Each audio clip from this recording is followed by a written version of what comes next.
ذوالجلال کا کروڑا فضل و احسان ہے کہ رب نے ہمیں زندگی میں ایک مرتبہ پھر جمعۃ الوداع نصیب فرمایا۔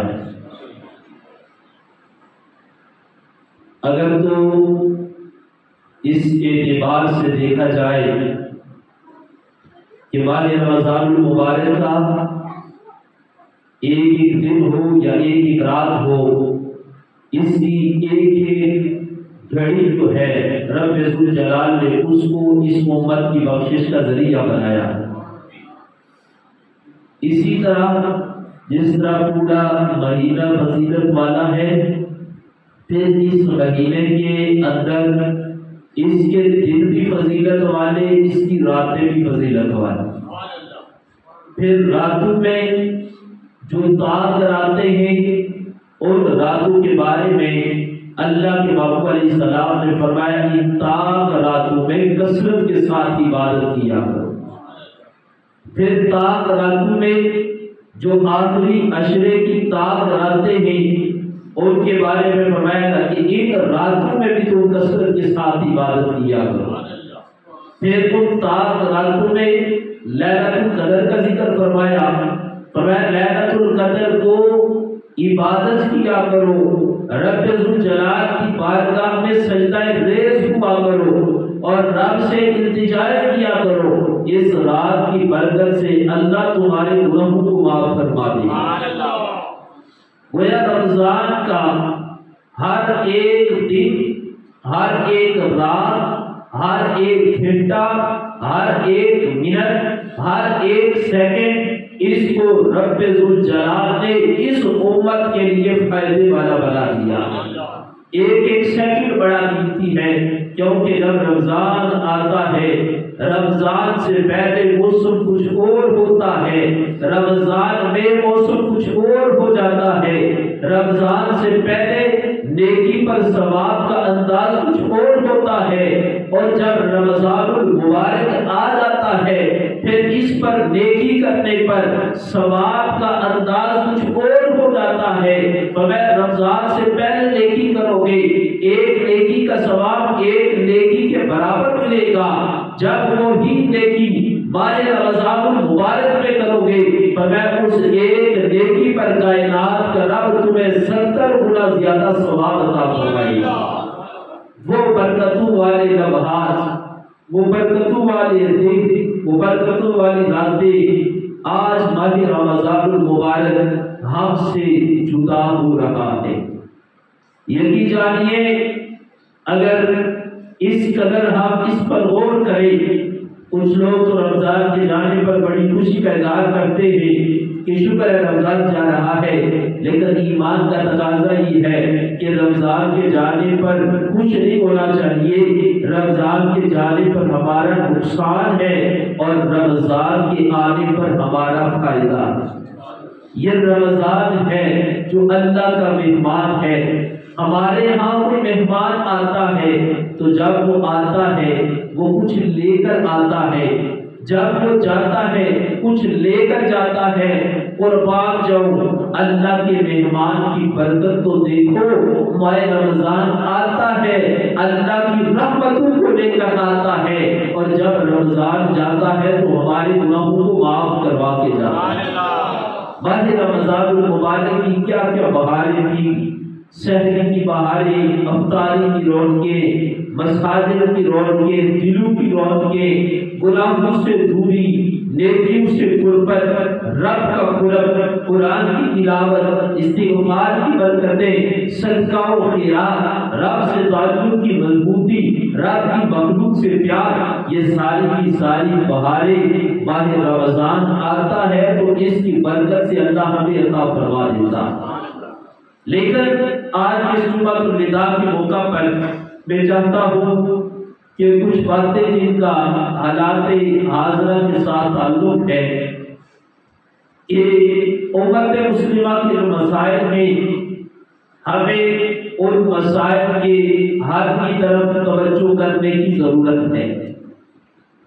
اس دور کے اندر پوری امت مسلمہ اگر دیکھا جائے تو حیران پریشان ہے کچھ دیس والے ہیں، کچھ پردیس والے ہیں۔ دیس والے دیس میں رہ کر پریشان، پردیس والے پردیس میں رہ کر پریشان۔ اگر کوئی مال والا ہے تو وہ بھی پریشان ہے، اگر کوئی غریب ہے تو وہ بھی پریشان ہے، اولاد والا بھی پریشان ہے، بے اولاد بھی پریشان ہے۔ یعنی صورتحال ایسی بن چکی ہے ان دنوں کے اندر کہ ہر شخص جو ہے وہ پریشانی کے اندر مبتلا ہے۔ بڑے سے بڑے کاروباری حضرات کو دیکھو وہ بھی پریشان ہے، غریب کو دیکھو وہ بھی پریشان ہے، جس گھر کے اندر 2 افراد ہیں وہ بھی پریشان ہے، اور جس گھر کے اندر افراد کی کثرت ہے وہ بھی پریشان ہے۔ حالات تو اب تھوڑے نازک ہوئے، لیکن پوری امت مسلمہ اس وقت بے شمار مسائل کے اندر مبتلا ہے۔ غربت اگر دیکھو تو وہ بھی مسئلہ ہے، مہنگائی دیکھو تو وہ بھی مسئلہ ہے۔ تو میں کہتا ہوں اگر آج بھی امت مسلمہ چاہے تو ان تمام مسائل کا حل ہمارے پاس موجود ہے۔ ان مسائل میں ایسی صورت بنانے والا کون ہے؟ لوگ کہتے ہیں حکمران بڑے ظالم آ چکے ہیں، تو میں کہتا ہوں ہم میں سے بھی تو ہر بندہ گھر کا حاکم ہے۔ یہ کہ اگر ملک کا حکمران کسی پر ظلم کرتا ہے اس کے ظلم کو ہم ظلم کہتے ہیں، اور محلے میں اگر کوئی چودراہٹ کسی پہ ظلم کرے ہم اس کو ظلم کا نام نہیں دیتے۔ ادھر حکمران ظالم، ادھر اگر گاؤں کی سطح پہ دیکھا جائے تو گاؤں میں جو چودراہٹ وہ ظالم، اگر خاندان کی سطح پر دیکھا جائے تو خاندانوں کے اندر ظلم، گھروں کی سطح پر دیکھا جائے تو گھروں میں ظلم۔ گویا یہ جو ساری کیفیت آج بنی ہے، جو ملکی مسائل بنے ہیں، ان مسائل کے ذمہ دار حکمران باپ میں ہیں، ہم خود ان کے ذمہ دار پہلے۔ یہ کیسے ہو سکتا ہے کہ ہم عادل ہوں؟ یہ کیسے ہو سکتا ہے کہ ہم حاجی نمازی ہوں؟ یہ کیسے ہو سکتا ہے کہ ہم عبادت دار ہوں اور ہمارے اوپر یہ حکمران مسلط ہو جائے؟ سب سے پہلا سبب یہ ہے کہ ہمارے اعمال ایسے ہیں، ہمارے اعمال کی وجہ سے ایسے حکمران ہمارے اوپر مسلط ہوئے۔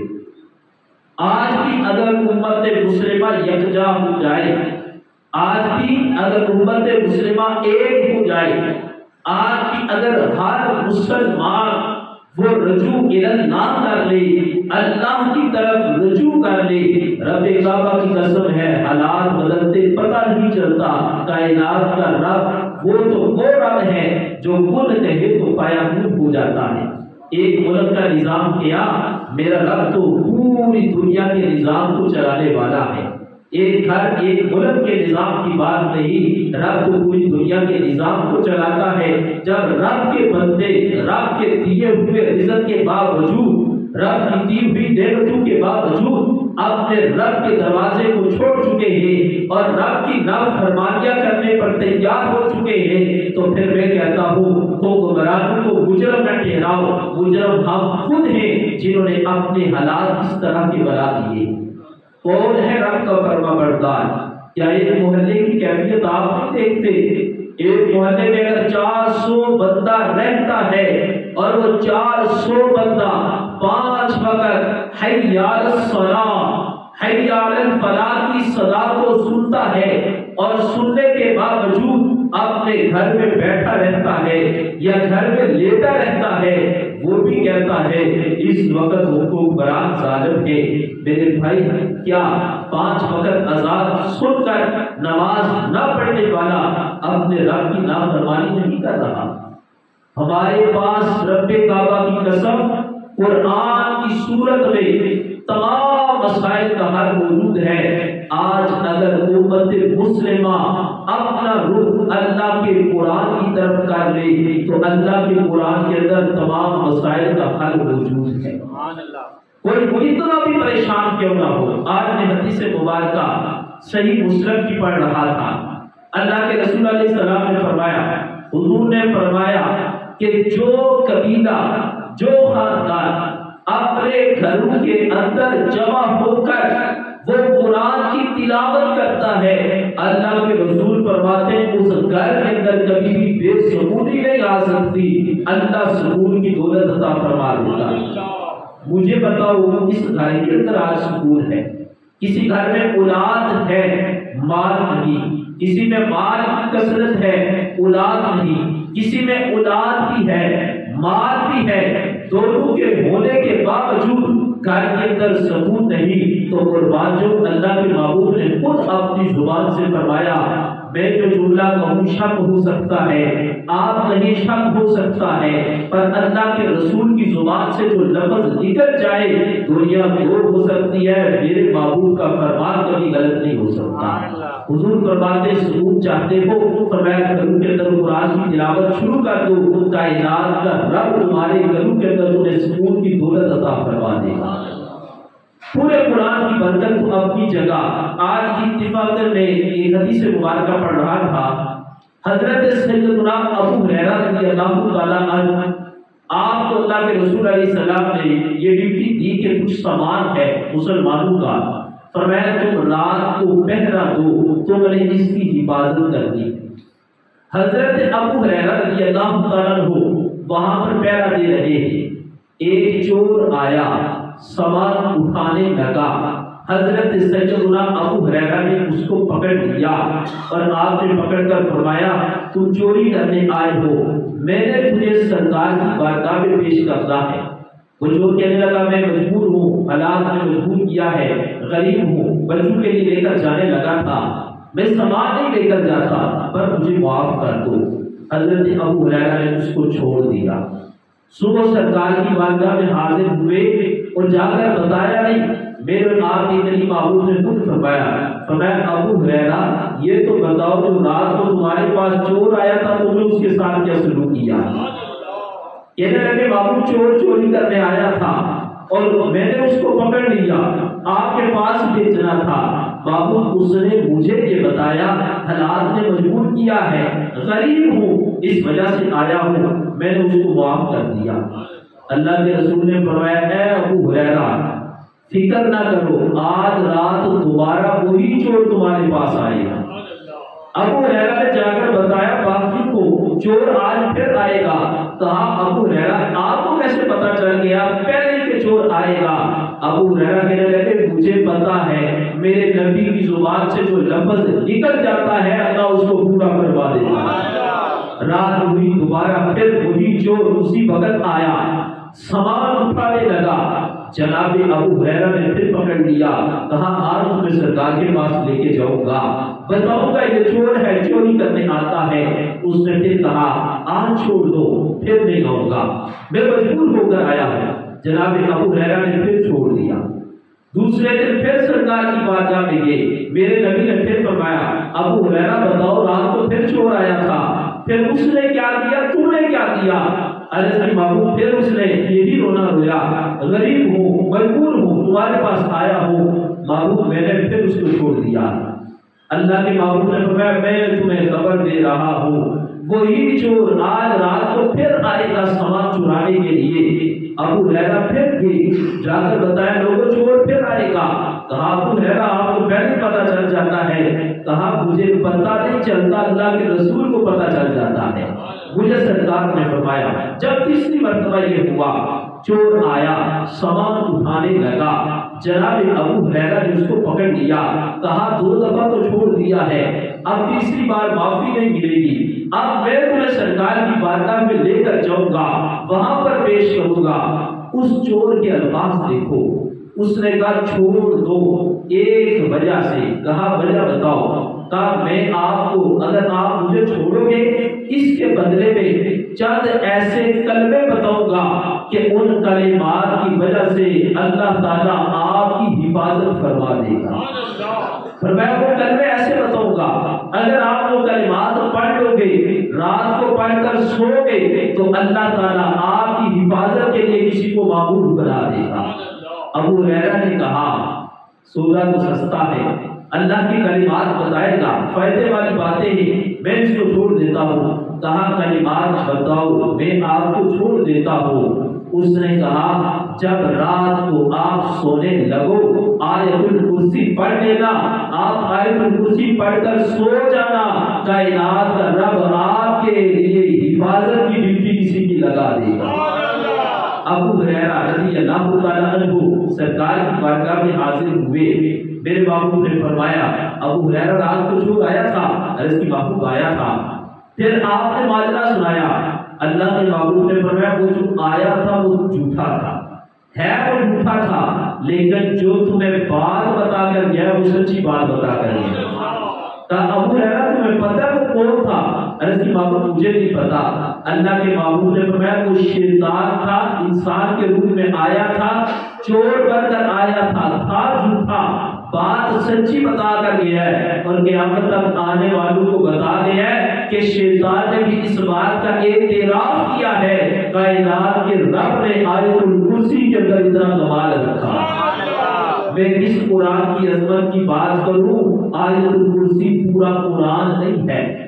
آیت الکرسی صرف قرآن کی ایک آیت ہے. اگر قرآن کی ایک آیت میں رب نے اتنا کمال رکھا ہے تو پورے قرآن کے رب نے پورے قرآن کے اندر کتنی برکتیں رکھی. اور پھر سرکار کی بارگاہ میں ایک سوال کیا گیا. حضور کی خدمت میں ایک شخص حاضر ہوئے اور عرض کی محبوب مجھے کوئی ایسی چیز بتا دیں جو میری حفاظت کرے. آج میں اور آپ حالات سے بڑے پریشان ہیں اور لوگ اپنی حفاظت کے لیے لاکھوں لاکھوں روپے خرچ کرتے ہیں اور کہتے ہیں فلاں بھی میرا باڈی گارڈ یہاں پر کھڑا ہے, فلاں بھی یہاں پر کھڑا ہے. میں کہتا ہوں قربان جو اللہ کے محبوب پر میرے نبی نے امیروں کو تو امیروں کو غریبوں کو بھی بتایا. فرمایا میں تمہیں بتاتا ہوں پڑھ تم لیا کرو, کائنات کا رب تمہاری حفاظت فرمایا کرے گا. اب سوال کیا تھا, محبوب کوئی ایسی چیز بتائیں جو میری حفاظت کرے. میرے محبوب نے فرمایا میں تمہیں بتاتا ہوں, وہ تم نے پڑھنا ہے. محبوب فائدہ کیا, فرمایا تم نے سوال ایک کیا ہے, اللہ کا رسول تمہیں بے شمار مسائل کا حل عطا فرماتا ہے. عرض کی محبوب کون سا وظیفہ؟ اللہ کے محبوب نے فرمایا جب تم اس وظیفے کو کرو گے اللہ تمہاری جان کی حفاظت فرمائے گا. فرمایا صرف تمہاری جان کی نہیں, اللہ تمہارے مال کی حفاظت فرمائے گا. فرمایا صرف تمہارے مال کی نہیں, اللہ تمہاری اولاد کی حفاظت فرمائے گا. پھر سرکار کا کمال کو دیکھو, میرے محبوب کے عطا فرمانے کا انداز کو دیکھو. سرکار فرماتے تمہاری جان کی حفاظت, تمہارے مال کی حفاظت, تمہاری اولاد کی حفاظت, تمہارے مکان کی حفاظت. یہاں تک سرکار نے فرما دیا جو تمہارے ارد گرد رہتے ہیں اس کی برکت سے اللہ ان کی بھی حفاظت فرمائے گا. عرض کی محبوب کو کون سی ایسی چیز ہے, کون سا ایسا وظیفہ ہے جس کے اندر اتنی پاور ہے؟ اللہ کے محبوب نے فرمایا تم آیت الکرسی کو پڑھ لیا کرو, اس کی برکت سے اللہ تمہاری جان, تمہارے مال, تمہارے گھر, تمہاری اولاد اور تمہارے ارد گرد والوں کی حفاظت فرمائے گا.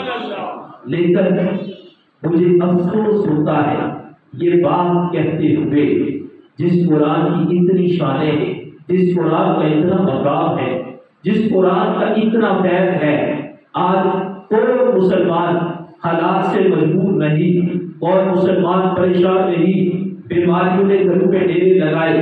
اللہ کے محبوب فرماتے ہیں اللہ نے دو چیزوں میں تمہارے لیے شفا رکھی ہے. عرض کی محبوب کون سی؟ میرے محبوب فرماتے ہیں شہر میں بھی شفا ہے, قرآن میں بھی شفا ہے. ایک شخص حاضر ہوئے میں بات کو بالکل مختصر کرتا ہوں, حاضر ہو کر بیماری کی شکایت کی. اللہ کے محبوب علیہ السلام نے فرمایا جاؤ جا کر سورہ فاتحہ پڑھو 7 دفعہ. سورۃ فاتحہ پڑھنے کے بعد فرمایا اس کو پانی پر دم کر کے پانی پی لو, اس کی برکت سے اللہ تمہیں بیماری سے شفا عطا فرمائے گا. اللہ کا قرآن کہتا ہے وَنُنَزِّلُ مِنَ الْقُرْآنِ مَا هُوَ شِفَاءٌ. آج شفا لینے کے لیے ڈاکٹر کے پاس ہم جانا بھی چاہیے, جرم نہیں, لیکن میں کہتا ہوں ایک نسخہ تو ہمارے گھر میں بھی موجود ہے. اگر ادھر جانے سے پہلے اس نسخے کی طرف ہم رجوع کریں ہو سکتا ہے ادھر جانے کی ہمیں ضرورت نہ پڑے.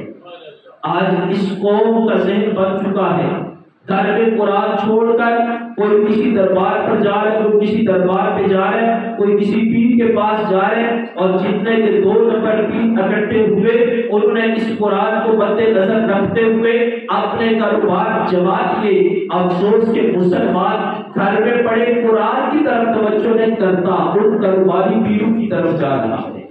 میں کہتا ہوں اگر چاہتے ہو گھروں کے اندر شفا ملے تو آؤ قرآن پڑھ کر تو دیکھو. جس سکون کو تلاش کرنے کے لیے آج کا نوجوان سیرنے میں جا رہا ہے۔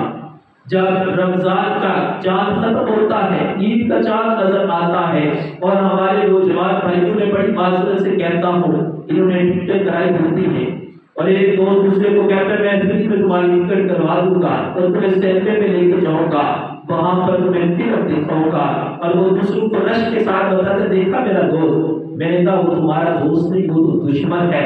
اگر دوست ہوتا، اسے تم سے پیار ہوتا، وہ تمہیں سینما کی ٹکٹ نہ کروا کے دیتا، تمہیں مدینے کی ٹکٹ کروا کے دیتا۔ اگر وہ تمہارا دوست ہے تو سینما میں نہ لے کر جاتا، دوست ہوتا تو تمہیں مسجد میں لے کر آتا، آؤ میرے بھائی میں بھی نماز پڑھنے جاتا ہوں، تمہیں بھی نماز پڑھانے لے کر جاتا۔ اگر دوست ہوتا تو تمہیں برائی کے اڈے پر نہ لے کر جاتا، اگر دوست ہوتا تو تمہیں اپنے رب کے قریب کرنے کی کوشش کرتا۔ اس لیے آج کی گفتگو کا خلاصہ یہی ہے، اے میرے مسلمان بھائیوں، آج بھی وقت ہمارے پاس موجود ہے، اگر آج بھی ہم اپنی حالت کو بدلنے کی کوشش کریں۔ ایک دفعہ اتفاق ہوا، میرے دوست مجھے کہنے لگے کاروبار کے حوالے سے مجبور کرنے لگے، تو میں نے انہیں کہا کہ میرے پاس ایک ایسی چیز ہے کہ اس کی برکت سے اللہ رزق عطا فرما دیتا ہے۔ کہنے لگے وہ کیا؟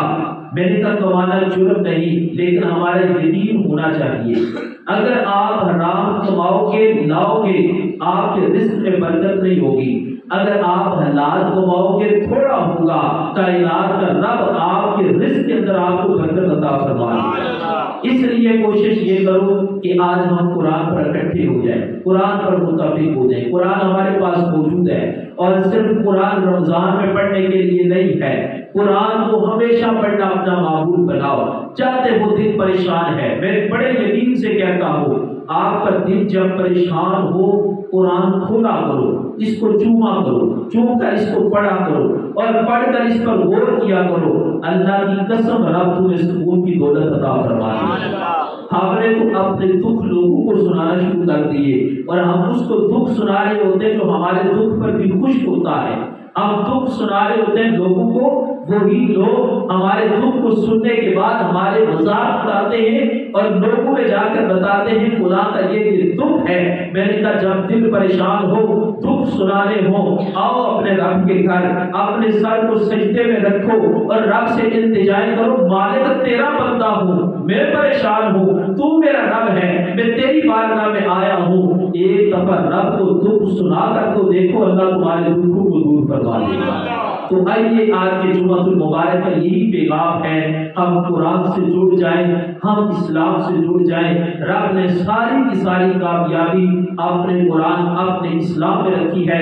اللہ تعالیٰ امت مسلمہ کو قرآن کی محبت اور قرآن سے پیار اور قرآن کی جو برکات ہیں اور قرآن کی جو تعلیمات ہیں، اللہ تعالیٰ ہمیں سمجھنے اور ان پر عمل کرنے کی توفیق عطا فرمائے۔ وما علینا الا البلاغ۔